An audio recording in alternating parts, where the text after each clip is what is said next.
blessings. My name is Daniel Rama, and today we have a short tutorial that will cover a very fun flow moving from elephant to 8 angle. Two relatively accessible hand balances, but they both require some degree of flexibility through the lower legs. So let's start first by learning elephant pose. Now with elephant pose, you want to begin in a seated position, the legs extended straight out in front.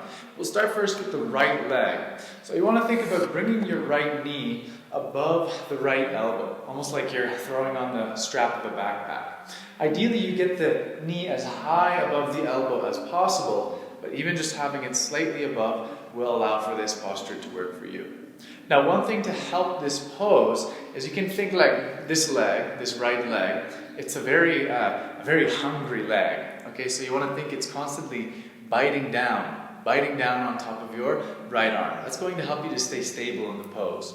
So next step, we want to plant the hands just outside of the hips. And you can start first, the level 1 option would be to simply keep your left heel down and work to push into the earth, lifting your hips up off the mat. If that's accessible to you, the next step, full elephant pose, would be both lifting the hips and lifting your left heel.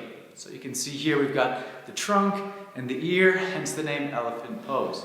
Now, if you're having any difficulty actually finding the lift, lifting your hips, lifting your left heel, then you can try helping yourself out by grabbing a pair of blocks and just setting them right beside your body, right beside your hips. We would come to it the exact same way, working to bring that backpack strap up above your right elbow, planting the hands this time on your blocks. That way when you lift, you should have a little bit more bang for your buck as far as the strength in your arms go. So feel free to try that on both sides and let me know what you think. Once you've mastered elephant pose, you can link it into 8 angle.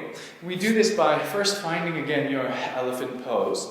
And then the trick here, what you want to do from your fully lifted position is cross your left ankle on top of your right ankle. Work to squeeze the knees together, straighten the legs, chest goes forward, hips go back. And you can come back, keep the knee hungry, finding your elephant pose.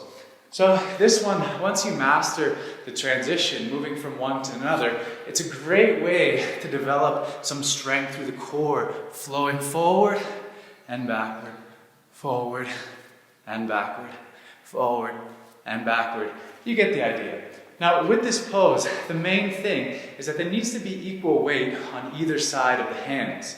So when your chest begins to shift forward, your hips need to kick back. Otherwise, balance will be very, very difficult. So I hope you've enjoyed this very short tutorial. I wish you all the best for your practice. Om Namah Shivaya. Namaste.